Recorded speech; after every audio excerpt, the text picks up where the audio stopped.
मित्र या संस्थेच्या माध्यमातून आपल्या राज्यामध्ये वेगवेगळ्या क्षेत्रातले अतिशय महत्त्वाचे प्रकल्प आपण राबवण्याचं जे ठरवलेलं आहे, हे मॅन्डेट जे आहे ते आदरणीय मुख्यमंत्री देवेंद्रजी फडणवीस साहेबांनी दिले आणि गेम चेंजर प्रकल्प आपल्या राज्यामध्ये राबवले जावे, जगभरामध्ये जे अगदी चांगलं होते ते आपल्या राज्यात यावं आणि बाकी अर्थव्यवस्थेच्या बाबतीतलं उद्दिष्ट तर आपल्याला माहिती आहे. तर मित्राचे जे वेगवेगळे प्रकल्प चालू आहेत त्यातला एक महत्त्वाचा प्रकल्प आपल्या जिल्ह्यामध्ये आणण्याच्या बाबतीमध्ये आपण आता प्रक्रिया सुरू केलेली आहे. अणुऊर्जेवर आधारित अन्न प्रक्रिया हा विषय जो आहे तो आदरणीय पंतप्रधान नरेंद्र मोदी साहेबांनी अतिशय महत्त्वाचा एक विषय म्हणून घेतलेला आहे. शेतकऱ्यांचं उत्पन्न वाढावं, दुप्पट व्हावं, त्यापेक्षा जास्त वाढावं याच्या अनुषंगाने वेगवेगळे इंटरव्हेन्शन्स, वेगवेगळे जी उपक्रम राबवली जात आहेत त्यातला एक भाग म्हणजे अणुऊर्जेचा योग्य वापर करणं. इंग्रजीमध्ये इररेडिएशन हा शब्दप्रयोग साधारण केला जातो. तर इररेडिएशनच्या माध्यमातून जे नाशवंत काय फळं असतील, भाज्या असतील किंवा इतर पिकं जे त्याच्यावरती प्रक्रिया केली जाते आणि त्याची शेल्फ लाईफ ही वाढवली जाते. तर त्या अनुषंगाने आपल्या राज्यामध्ये वेगवेगळे प्रकल्प, साधारण 5 प्रकल्प राबविण्याचं ठरलेलं आहे. आपल्या सर्वांना कल्पना आहे की कांद्याच्या बाबतीत दरवर्षी शेतकऱ्यांना काही ठराविक अंतराने अडचणी येतात, कारण कांद्याचे दर जे आहेत ते कमी जास्त होत असतात. त्यामुळे कांद्याचे दर हे फ्लक्च्युएट होऊ नये, स्थिर राहावं या बाबतीमध्ये आदरणीय पंतप्रधान नरेंद्र मोदी साहेबांनी आणि त्यांचे जे विविध आता योजना चालू आहेत त्याच्या प्रमुखांच्या माध्यमातून हा मुद्दा पुढे आला आहे की विशाल मेगा प्रोजेक्ट करायचे, कांदा चाळीचे, कांदा स्टोअर करण्याच्या अनुषंगाने त्याच्या बाबतीमध्ये विशाल प्रकल्प हातात घ्यायचे असा विचार आहे. साधारण 10 लाख मेट्रिक टन कांदा हा आपल्या राज्यामध्ये स्टोअर करता यावा या अनुषंगाने नियोजन चाललंय. 5 प्रकल्प म्हटलं तर साधारण एका प्रकल्पात 2 लाख टनाचं स्टोरेज कांद्याचं आणि मी म्हटल्याप्रमाणे अणुऊर्जेच्या माध्यमातून प्रक्रिया करणं. तर अशा प्रकल्पांसाठी साधारण 100 हेक्टर, एका प्रकल्पाला 100 हेक्टर म्हणजे 250 एकर जागा ही लावणं अपेक्षित आहे.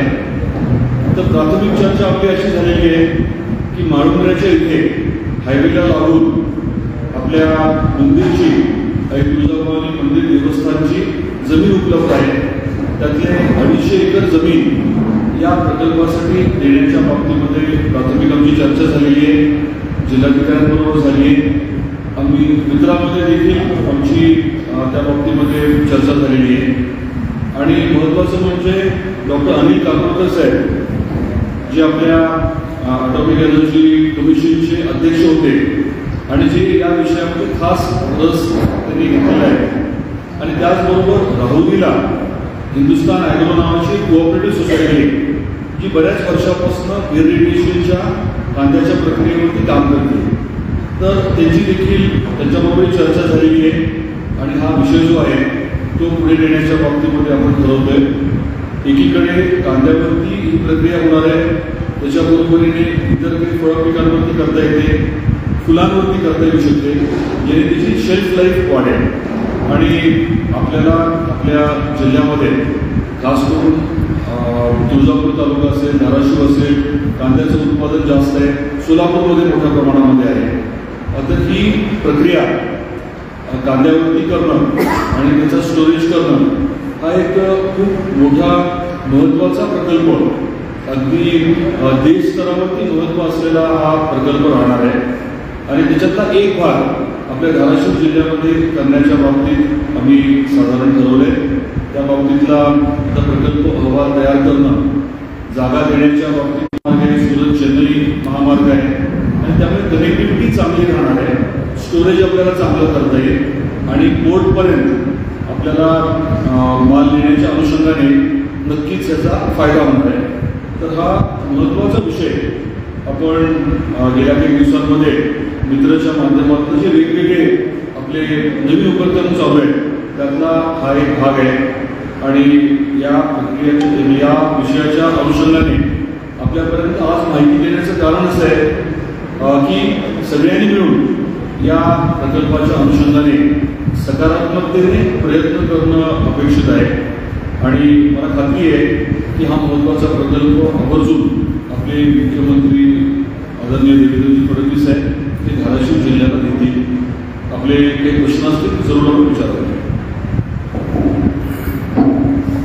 प्रकल्प जो आहे तो टप्प्याटप्प्याने साधारण 800 कोटीपर्यंतचा असणार आहे. पहिला टप्पा याच्यातला कदाचित 100 कोटीचा आहे. ते सुरू तर झालेलं आहे. पहिल्या काही बैठका देखील झालेल्या आहेत. आता त्याच्या साधारण 3 महिन्याचं विंडो आपण ठेवतोय. 3 महिन्यामध्ये त्याच्या बाबतीतला DPR आणि बाकीच्या गोष्टी अनुषंगिक होतील. पण आपल्या राज्यामध्ये 10 लाख टनची कपॅसिटी डाळींची जी काही आता शेल्फ लाईफ आहे ती कदाचित काही वर्षांनी वाढवली शकते. अगदी मांस देखील मटन उद्या मटणावरती जर प्रक्रिया केली आपण तर ते देखील जास्त काळ व्यवस्थित टिकू शकतात. याच्यामध्ये योग्य पद्धतीने प्रक्रिया केली तर मनुष्याला ते काही हानिकारक राहत नाही. आणि ही टेक्नॉलॉजी काही आज आलेली नाही आहे. साधारण 20-22 वर्षापूर्वी डॉक्टर काकोडकर साहेबांनी BARCच्या माध्यमातून याच्यावरती काम केलं होतं आणि छोट्या प्रमाणात देशामध्ये वेगवेगळ्या ठिकाणी वापरलं जात आहे. आता मोदी साहेबांच्या माध्यमातून